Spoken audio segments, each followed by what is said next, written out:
Տեսեք եղբայրներ, երբ Սողոմոնը պատրաստվում էր կառուցել Տիրոջ տաճարը, որը գրված է երկրորդ տարեգրության 2:5-ում, նա խոսում էր Տյուրոսի թագավոր Հիրամի հետ։ Նա խնդրեց թագավորին օգնություն տաճարը կառուցելու համար, ասելով. «Եվ այն տունը, որ ես շինում եմ, մեծ է, որովհետև մեծ է մեր Աստվածը ամեն աստվածներից»։ Երբ մենք խոսում ենք Աստծո տաճարի մասին,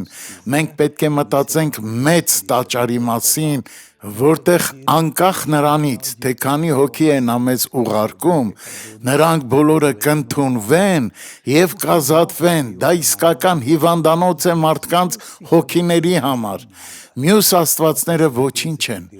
Մեր Աստվածը մեծ է նրանց բոլորից, և նա կօրհնի մեզ Տեր Հիսուսի անունով։ Ամեն։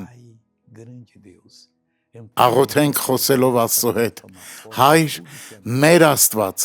մենք գալիս ենք քո ներկայությանը։ Ես հիմա կհանդիմանեմ այս չարին, որ նահանջելու է, որովհետև ես հիմա խոսում եմ քեզ հետ, Տեր։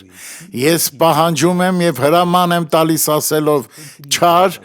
դուրս արի այս մարդուց։ Դուք պետք է հեռանաք, քանի որ նրանք օրհնված են։ Հեռացեք հիմա Հիսուսի անունով։